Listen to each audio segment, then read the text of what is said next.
Fam, Megan posted a peaceful little mood board on Instagram for her wedding anniversary, and the British press they collapsed like a folding chair at a barbecue. Let's talk about it. Welcome to Isabella Bank's YouTube channel. I'm Wizzy, and it's a pleasure to be here with you this evening. So it's May 19th, and Megan drops a mood board. Nothing wild, just some throwback romance, baby bump, and a Christmas kiss. It was giving love, light, and family. But then the Daily Mail crew shows up like FBI agents raiding the fridge at 3 a.m., zooming in, and enhancing images like it's CSI Windsor. Headline after headline. Megan shares unseen baby bump. Intimate kiss with Lilibet. One even read Megan's Instagram sends secret message to the firm. Bruh, it's a photo collage. Okay, calm down. They are out here reading mood boards like it's the Da Vinci Code. If Megan posted a sandwich, they would say it symbolized the decline of the monarchy. Let's be real. At this point, Megan's Instagram isn't just pretty, it's power. She is snatching the narrative back from the tabloids in real time, and they are feeling the pains, and I love it for them. While they rant, listen to this. Meghan is just. She said wasn't a real wedding. She kind of made a big fuss about it then. So I think she's reflecting the fact that actually she's looking back on that particular anniversary a bit more positively now. There's some pictures in there of her kids where you can kind of sort of see their faces, just very, very, very small, and not necessarily a high res image. But there's a little bit more comfort with showing her children there because obviously historically they've been very private about Archie and Lily. So I think she's generally putting across a much more positive, upbeat, happy impression than perhaps she has done at certain points in the You're past. being very nice, Jeff. You're being very nice. I take a more cynical view of this. Please do. And I think that Meghan is. I mean, I've never heard of someone doing a mood board for a wedding anniversary, but maybe it does happen now.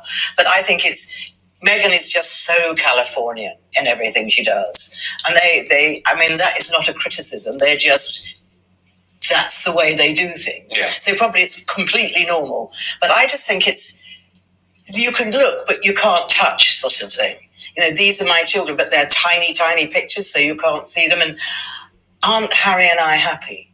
It seems to me such a very narcissistic way of doing things to celebrate an anniversary, showing it to the world. Surely, if they really were as happy as she makes out, she wouldn't need to tell anyone.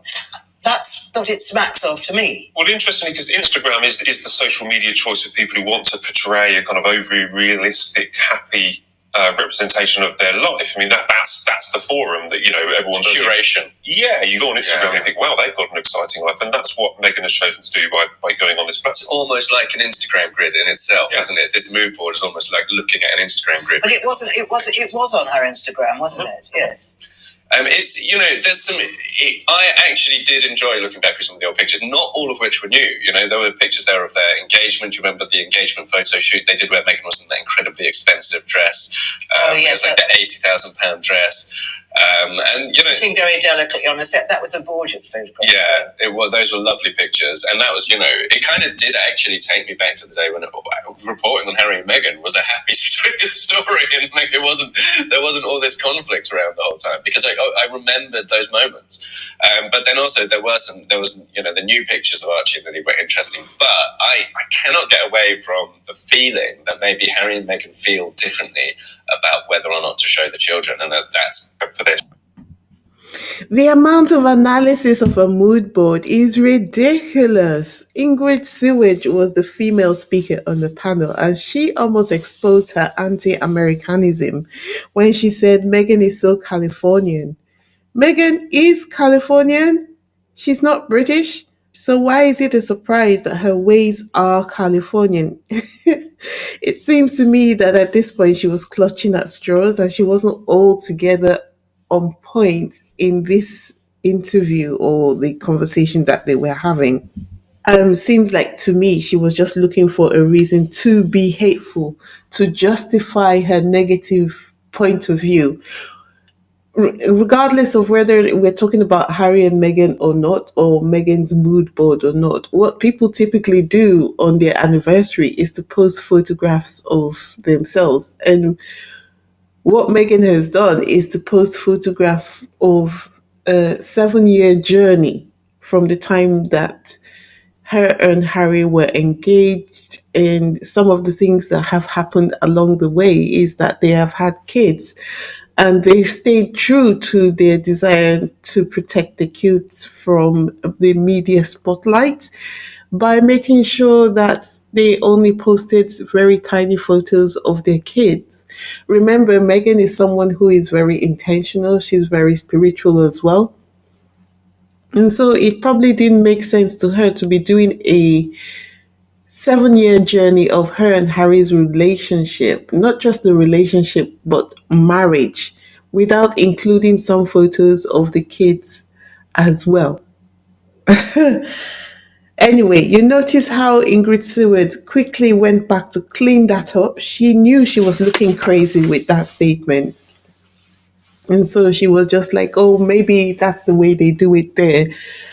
And then that then defeats any conclusion that you reach, because you clearly don't understand it, because you are looking at something an American has done, which might be an American culture, might be understandable to people from America from the British perspective. And clearly you're showing that you don't understand it and you have no tolerance for anything that you don't understand because it is not British. There's another clip where they're discussing whether Harry and Meghan want to have their cake and eat it too, because they have chosen to keep their kids out of the public eye. And they said they want the media to back off from their kids, and yet they are showing their own children's photos. How dare they? Listen to this. Prince Harry and Meghan have celebrated 7 years of marriage, and to mark the occasion, the Duchess of Sussex has shared this collage on Instagram, and it features lots of personal photos, including them as a couple. There's lots of handwritten notes, helpfully captioning them, lyrics to songs. There's baby scans, Archie's baby scan, and also pictures of their children's faces. So, Jack, were you surprised that they've shared so much? I was surprised. They've been creeping closer and closer to this, but you could certainly argue there's a little bit of cakeism here, in the sense that they're trying to have their cake and eat it too, because they've told people to back off from their kids. And we've had a load of photos of the backs of their children's heads, which we understood was because they didn't want people to know what their children would look like. Harry obviously felt that he was the most famous face when he was a child, when he couldn't go anywhere. He was mobbed by the paparazzi everywhere he went. The idea was supposed to be that people were just not going to know what their children would look like, so that they would have a more private life. But here, of course, they have shown, albeit very small, and also pictures of them from many years ago, right? The kids are much bigger now. Yeah, some of them. I mean, the newborn baby pictures, for example, you just actually cannot identify a grown-up child from a newborn photo. But it does, I think the tabloid press in Britain will be looking at this mood board and thinking, actually, why are you telling us about privacy 24 hours a day when you're then willing to open up your children's lives like this? Well, where it raises questions, arguably, is when you sit and see the most recent interview that the Duke gave to the BBC, where he says, I don't feel safe bringing my family here. I don't feel safe bringing my wife here. And the King's grandchildren is how he referred to his own children. It's given, how dare they be able to decide for themselves when and how they want to share their children's photographs. They are willfully ignoring the definition of privacy, which by law, for those at the back who have still not understood what privacy means, privacy gives you the right to choose what you want to share with the public. And so if Harry and Meghan decide that they're only going to share bits and pieces of their children's photographs, and there are laws that protect children from the media anyway, then why should they not be able to do that? It seems that this is just a clumsy but dangerous attempt by the British media to maintain the negative sentiment against the Sussexes. Plus, we now know, and they have admitted as much, that hate reporting on Harry and Meghan pays their bills through clickbait, right? So even when there is nothing negative to report on, they find a way to take a positive thing and turn it into a negative narrative to feed their audience.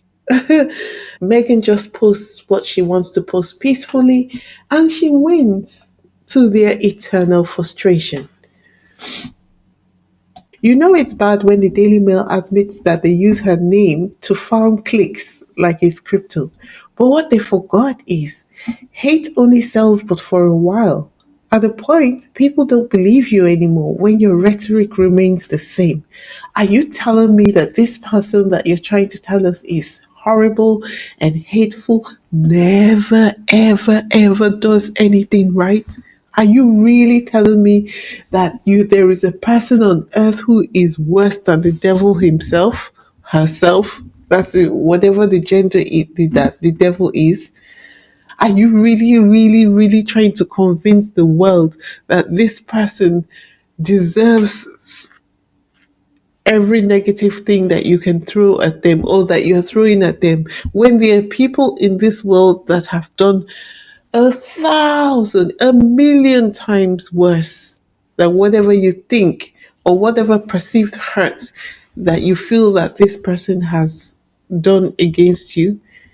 The constant negative rhetoric becomes boring. But I suspect that the British media are stuck because they no doubt promised to deliver a smear campaign against Meghan and Harry. And so now, even though they realize that the hate rhetoric is no more profitable, they can't stop. They can't stop because it is part of the invisible contract. So now they have been trying to push for a reaction from Harry and Meghan so that Harry and Meghan give them a way out. I mean, if Harry and Meghan break up, that will save their face. It will justify everything that they have been doing. And they'll be able to say, see, we told you she's no good for you. But unfortunately, these people are sticking closer together than they've ever seen a couple stick together. Before we continue, if this is your first time here, welcome. Please take a moment to hit the subscribe button, give this video a thumbs up, and leave your thoughts in the comment section. I would love to hear your constructive opinions. If you have visited before and you haven't yet subscribed, what are you waiting on? Yeah, where were we? All right, the British media are getting frustrated because Meghan's page on Instagram is too successful and it's successful on various layers. First of all, it's growing, and the best thing she ever did was to turn off her comments so that these people don't go there and make the page toxic, right? And day by day, the followers on the Instagram page are growing, right? Even the media's daytime defenders are taking L's. Lorraine gone. Loose women sliced like a royal fruitcake. Even Meghan McCain's show is having to make adjustments because her show is being plagued by low viewership, proving once again the hate click economy is not sustainable. Look at this article from The Independent. It says Meghan McCain merges YouTube show with podcast as low viewership plagues program. Just 3 months after Mark Halperin made the splashy announcement that Meghan McCain will be joining his media startup to host a twice weekly show, McCain revealed that she's merging that program with her other podcasts and moving it to a new YouTube channel. So, is this media speak for we have parted ways? I don't know. Tell me, guys, what you think happened there. But my question is, if hate sells as much as they thought it would sell at the beginning, or they think it sells, why are they all canceling their shows though? That Meghan Sussex Wi-Fi signal is still strong though, because Meghan crossed 3 million followers And when she crossed her 3 million followers, the media barely muttered congrats, like it burned their throats, like it burned. They claimed that she was irrelevant, but they watch her like a Netflix subscription that they refuse to cancel. I have a public service announcement. So while the royal haters scramble for scandal, this is your time. Squaddies, content creators, business owners, send me your stuff.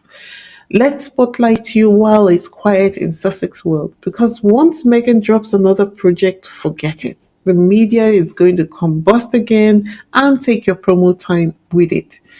You can reach me by email, Instagram, or Twitter, the same name on all of these platforms. Let's get this done while things are quiet. Let's build your followers on your various platforms. Email me so that we can have a conversation about how we're going to go about it. Anyway, guys, that's all I have for this evening. Don't forget to like, subscribe, and hit that notification bell so you don't miss any updates. Thanks for tuning in, and until next time, this is Wheezy signing off. Peace.